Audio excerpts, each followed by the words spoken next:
मन बहु भेषज करत और व्याधि न छाड़त साथ। खग मृग बसत अरोग वन हरियनाथ के नाथ। नमस्कार दोस्तों, मैं डॉक्टर चौबे, मोटिवेशनल स्पीकर। आज अपना शीर्षक है, अपना जो टॉपिक है वो है बीमारियां क्यों आती हैं, हम आखिर बीमार क्यों होते हैं। बच्चा जब पैदा होता है अक्सर स्वस्थ पैदा होता है, तो हमारी शरीर में बीमारियां आखिर क्यों आती हैं।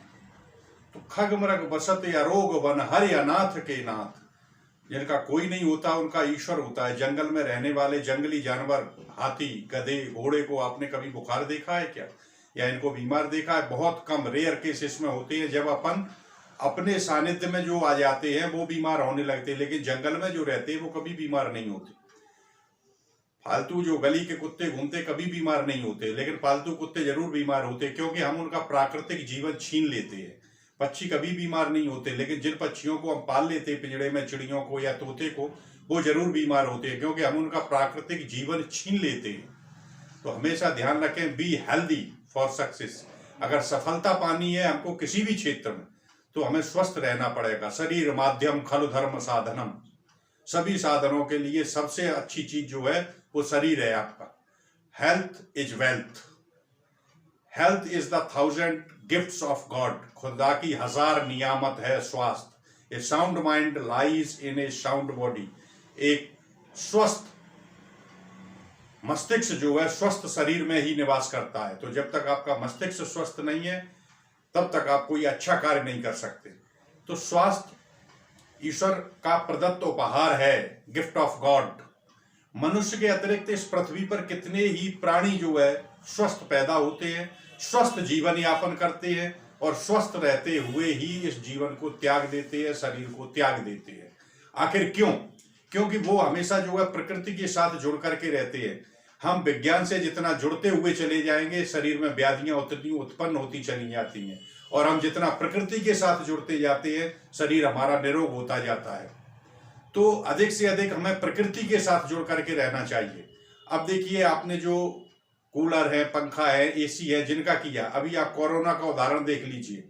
जितने एसी में रहते थे, घर जिनका एसी था, कार एसी थी, ऑफिस जिनकी एसी थी, उनकी शरीर की इम्यूनिटी कम हो जाती है। प्रकृति से साथ जुड़ करके आप रहेंगे तो आपके शरीर की इम्यूनिटी ज्यादा होगी। आज प्राकृतिक जीवन को छोड़कर हम जो है अननेचुरल जीवन, अप्राकृतिक जीवन जो है हम जी रहे हैं। उसके कारण हमारे शरीर में जो है व्याधियां उत्पन्न होती हैं। जिस तरीके से कि पालतू कुत्ते अधिक बीमार होते, आवारा कुत्ते बीमार नहीं होते, जंगल के जानवर बीमार नहीं होते, और जिन जानवरों को हम जो है सर्कस में ले आते या पालतू बना लेते हैं वो बीमार होने लगते हैं, क्योंकि हम उनका प्राकृतिक जीवन जो है उसे छोड़ देते हैं। तो कोई भी प्रकृति हो, देखिए पश्चिमी सभ्यता ने अधिक से अधिक विकास किए, तो उन विकासों को, कोई भी संस्कृति हो अपने आप में पूर्ण नहीं होती। तो साइंटिफिक इंस्ट्रूमेंट्स जो हमारे पास हैं, प्राकृतिक जीवन तो जिए, लेकिन साइंटिफिक जो इंस्ट्रूमेंट्स हैं, बिजली का आविष्कार हुआ, पंखे का, एसी का, बहुत अच्छी बात है, लेकिन उनका जो प्रयोग है वो इंडिया, भारतीय संस्कृति के आधार पर किया जाए। प्रयोग करें लेकिन प्रकृति से जुड़ते हुए, तो जो है हम कभी बीमार नहीं होंगे। दो संस्कृतियों को, पश्चिमी सभ्यता, वेस्टर्न कल्चर और इंडियन कल्चर, दोनों को अगर जोड़ दिया जाए तो तीसरी कल्चर का निर्माण होगा और वो धरती पे स्वर्ग होगी। ये कहें कि हमारी इंडियन बहुत अच्छी है, पश्चिमी वाले कहते रहे कि हमारी वेस्टर्न कल्चर अच्छी है, तो इस तरीके से बीमारियां बढ़ती हुई चली जाएंगी। अभी कोरोना कहां से आया? चाइना से, वुहान से निकला। तो क्या हुआ कि उनके प्रैक्टिकल गलत हो रहे थे, साइंस की तरफ बढ़ते हुए ज्यादा चले जा रहे हैं और ईश्वर को बिल्कुल भूल चुके हैं, प्राकृतिक जीवन को भूल चुके हैं। तो प्राकृतिक जीवन जब हम जिएंगे तो हमारे शरीर में जो है व्याधियां कम से कम होंगी।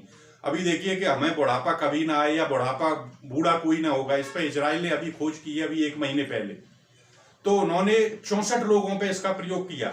90 वर्ष की एक जो है बूढ़ी माँ थी, उन पर प्रयोग किया गया, वो 25 साल की हो गई।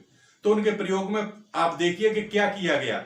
ऐसे लोगों को जो है, जहां पर चारों तरफ बाग लगे हुए थे, पेड़ पौधे ज्यादा थे, उनके बीच में जो है खाली जगह थी, उनमें झोपड़ी रखी गई, और झोपड़ियों में उनके खाना बनाने के लिए मिट्टी के पात्रों का प्रयोग किया गया, मिट्टी के बर्तन प्रयोग किए गए, और उन्हें अतिरिक्त ऑक्सीजन दी गई।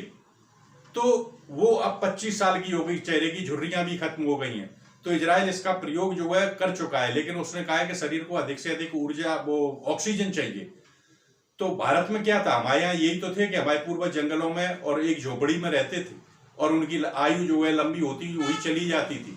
आज लोग उस पर विश्वास भी नहीं करते कि इतनी लंबी आयु का मनुष्य हो सकता है, लेकिन प्रकृति से जुड़कर।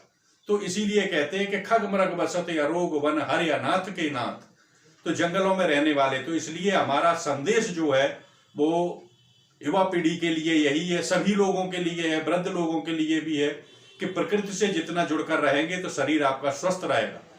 चैनल को अधिक से अधिक सब्सक्राइब करें और आप लोग जो है उसे शेयर करें और कमेंट्स भेजें कि किस तरीके से आप बीमारियां क्यों आती हैं, ये मैंने आपको बताया, और कैसे नियंत्रण कर सकते हैं ये भी बताया।